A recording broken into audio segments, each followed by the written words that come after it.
নমস্কার দর্শক বন্ধু, দেখো আমি আজকে পুজো দিতে যাচ্ছি মহাদেবের মন্দিরে। সবসময় বলি যা থাকবে ঘরে তাই দিয়ে সোমবার একটু পুজো দিয়ে এসো, মহাদেবের মাথায় জল ঢেলে এসো যদি বাড়ির কাছে মহাদেব থাকে।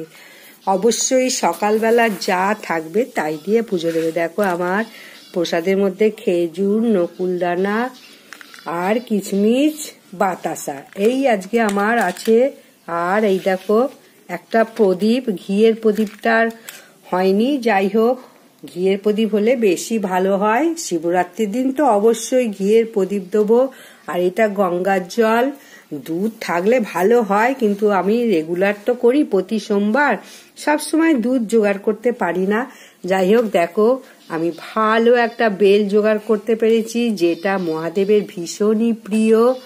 আর একটা বেদানা দেব আর একটা সবেদা, তার সঙ্গে অবশ্যই একটা মহাফল হরিতকি দেবে।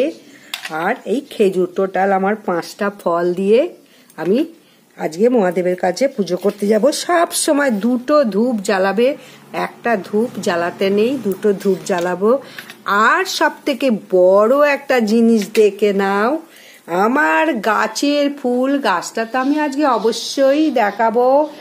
এই ফুলের মালাটা বাবা রাজলক্ষ্মী করে দিয়েছে আমার বৌমা। দেখো অনেক বড় মালা, আমার গাছের ফুলের কিন্তু মালাটা। নীলকণ্ঠটাও গাছের, সমস্ত ফুল গাছের। আর এই নিজের হাতে মালা গেঁথে যদি ঠাকুরকে দাও, এর থেকে খুশি আর কিছুতেই হবে না।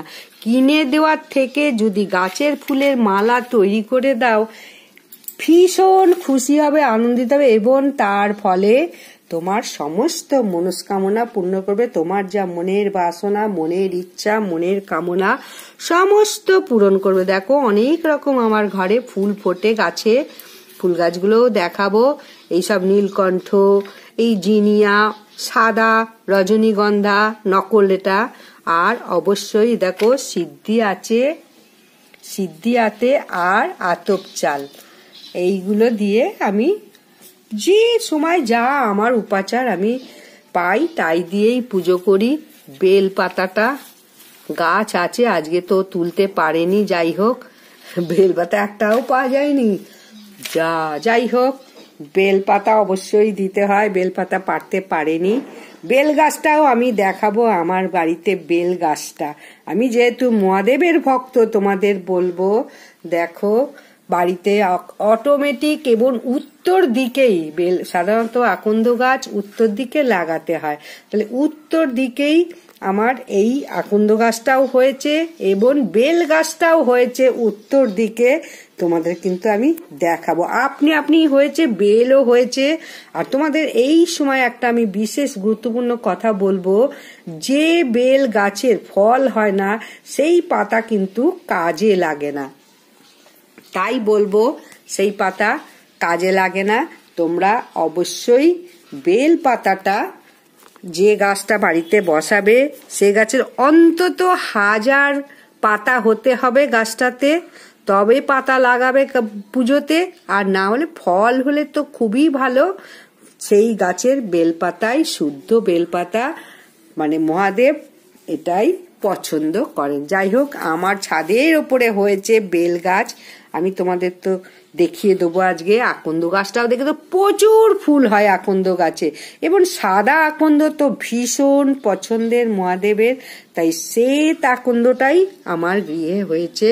তা আমি নিজেকে ভাগ্যবান মনে করি যে আমি আজকে অনেক দিন ধরেই আমি এই মহাদেবের পুজোটা যেহেতু করছি, মহাদেব নিশ্চয়ই সন্তুষ্ট হয়ে আমার বাড়িতে এই বেল গাছ, আকন্দ গাছ এগুলো আপনা আপনিই হয়েছে, এবং আমার মনে সন্তুষ্টির জন্য বেল গাছে বেলও এসেছে। সেই গাছের পাতাই আমার 12 মাস আমি পুজো করি, 12 মাস পুজো করি। আজকে রাজলক্ষ্মী পারতে পারেনি, যাই হোক মানে পেরে নিয়ে আসতে হবে ওপর থেকে। এই হচ্ছে আমার আজকে পূজার সামগ্রী। গঙ্গার জল, আমার বাড়ির কাছে গঙ্গা, সেক্ষেত্রেও আমি বলবো ভীষণ ভাগ্যবান। গঙ্গা স্নানও করতে পারি, গঙ্গা জলও আনতে পারি, সমস্ত পূজা অর্চনায় গঙ্গার জলই শুদ্ধ জল, পবিত্র জল।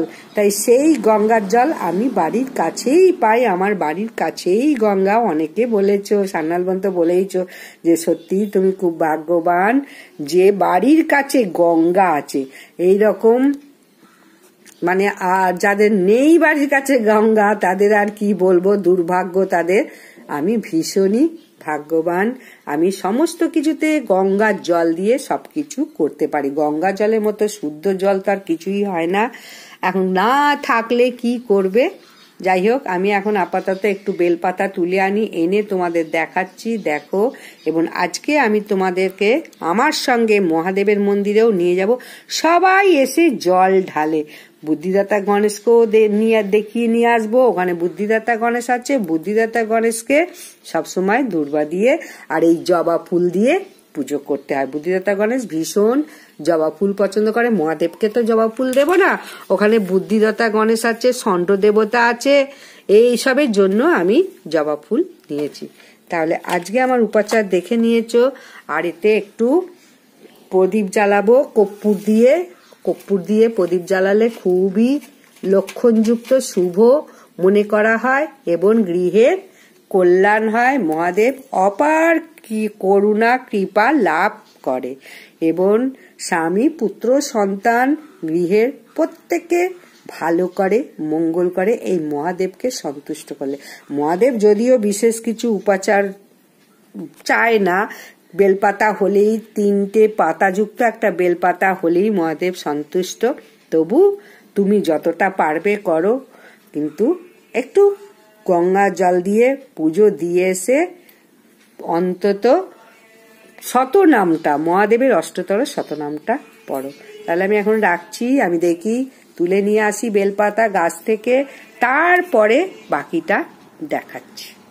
দেখো আমি কতটা ভাগ্যবান তোমাদের দেখিয়ে দিচ্ছি। আমার বাড়ির ছাদে শ্বেত আকন্দ গাছ, কত ফুল ফুটেছে।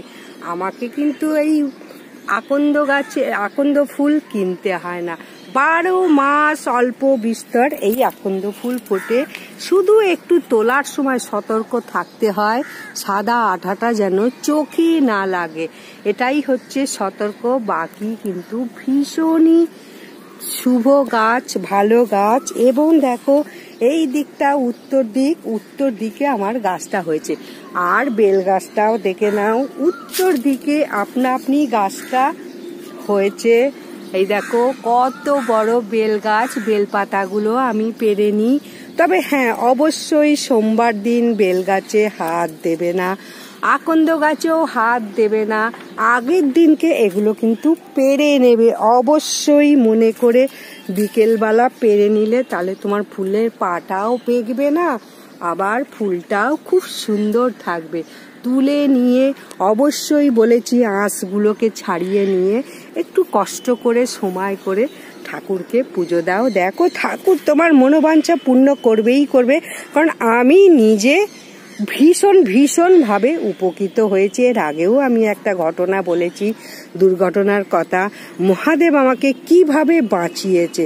তাই মহাদেবের কৃপা থাকলে কোনো রকম দুর্ঘটনা হবে না, সমস্ত দুর্ঘটনার হাত থেকে মুক্ত পাওয়া যাবে এবং গৃহে সব সময় সদাই মা দেবী দুর্গা বা লক্ষ্মী বাস হবে। তাহলে আমি এখন আকন্দ গাছটা তোমাদের দেখিয়ে দিলাম। এরপর আমি যাব মন্দিরে। বেল গাছ, এখন আরো অন্যান্য গাছ আছে, তবে ঠাকুরের পুজোর যেহেতু এটা তো কারিপাতা গাছ, ঠাকুরের পুজোর যেহেতু গাছ আমার আপনি হয়েছে, সেটাই আমি তোমাদের দেখালাম। আমার নিচেও হয়েছে আপনি টবে, অশ্বত্থ বট সমস্ত দেখিয়েছি, নিম গাছ, কলা গাছ, বেল গাছ নিচের টবে হয়েছে। রেগুলার আমি জল দিই, ধূপ দিই, প্রদীপ দিই এবং অবশ্যই পুজোও করি।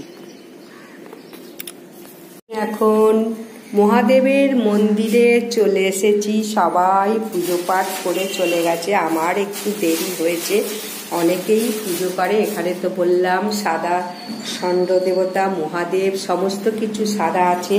আর এই দেখো বুদ্ধিদাতা গণেশ। মহাদেব কিন্তু কখনো একা থাকে না, বুদ্ধিদাতা গণেশ নাহলে মা কালী কাউকে নিয়ে সঙ্গে করে থাকে।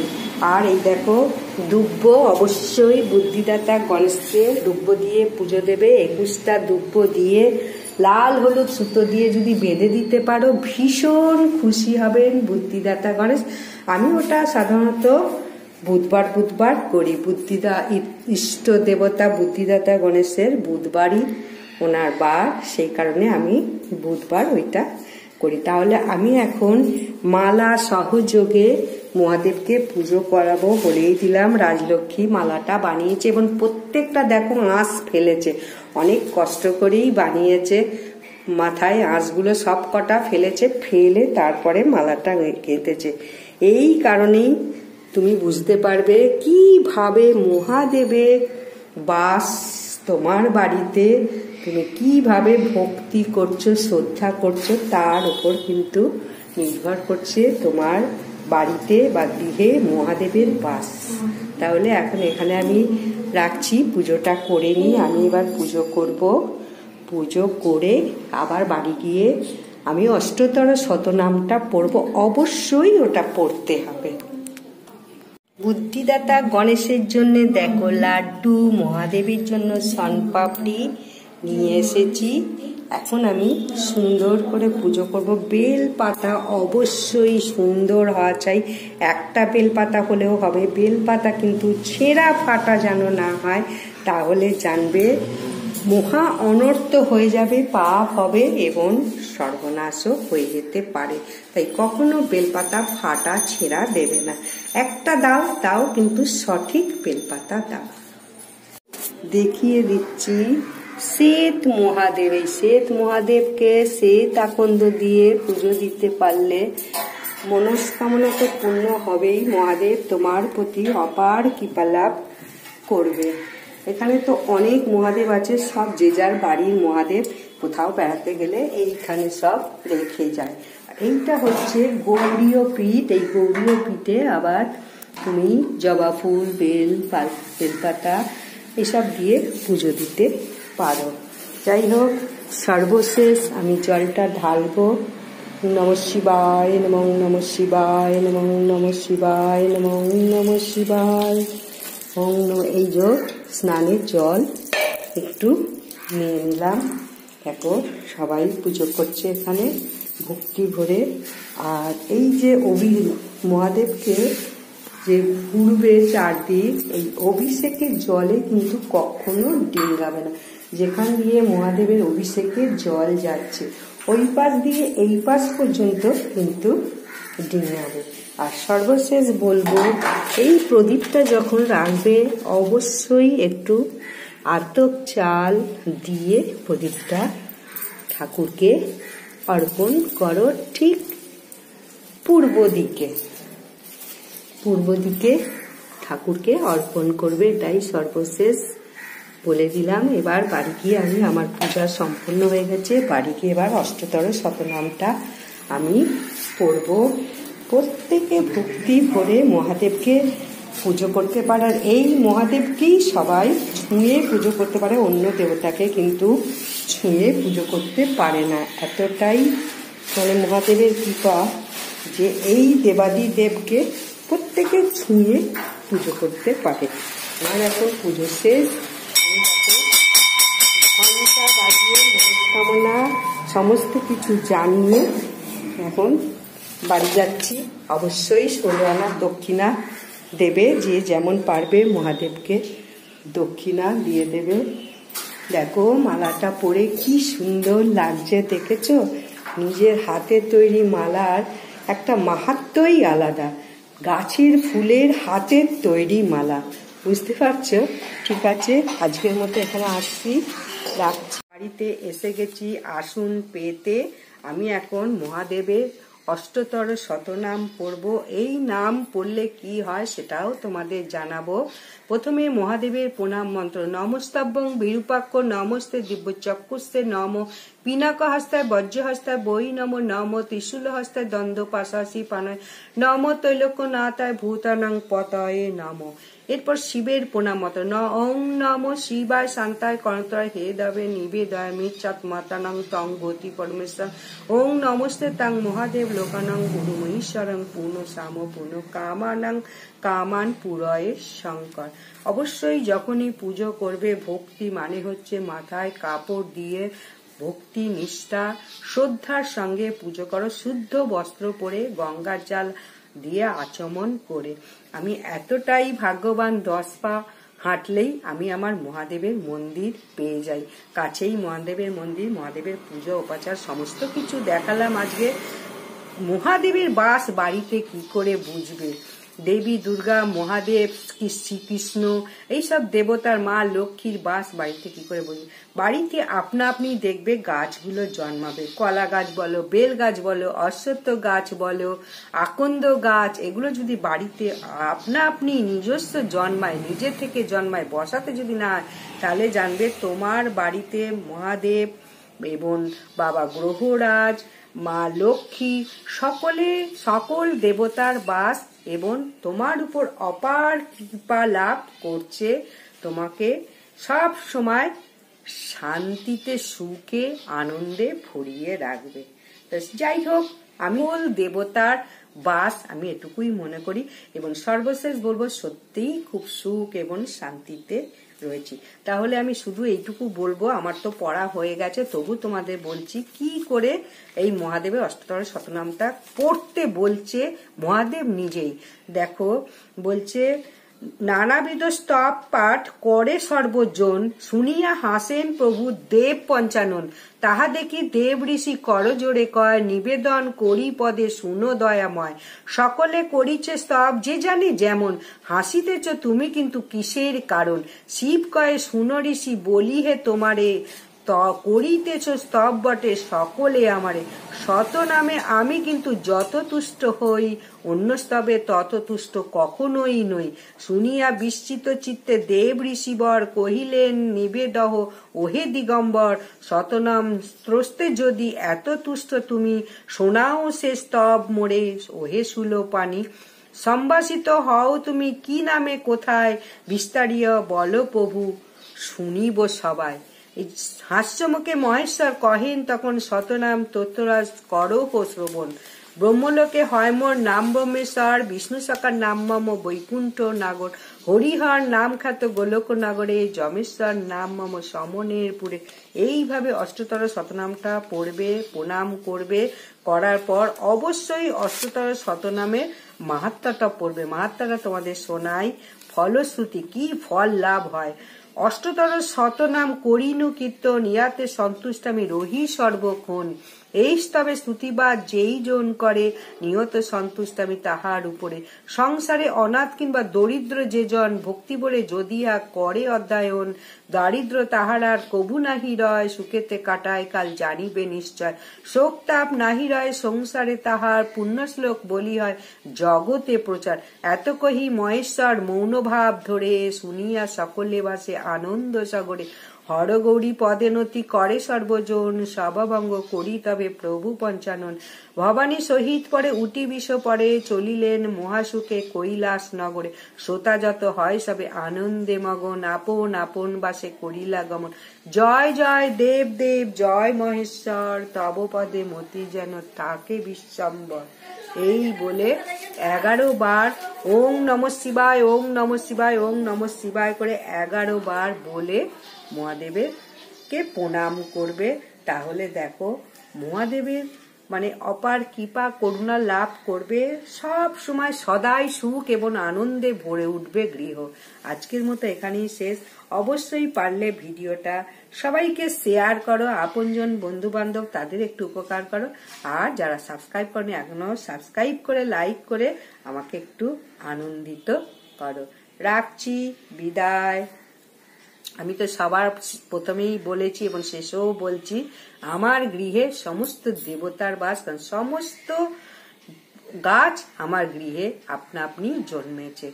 তাই যেসব গৃহে গাছগুলো আপনা আপনি জানবে সেসব গৃহে কিন্তু সেই দেবতাদের বাস। কৃষ্ণচূড়া, রাধাচূড়া এইসব যদি যাদের বাড়িতে আছে তাদের বাড়িতে কৃষ্ণ সব সময়, রাধা কৃষ্ণ সব সময় বিরাজ করে।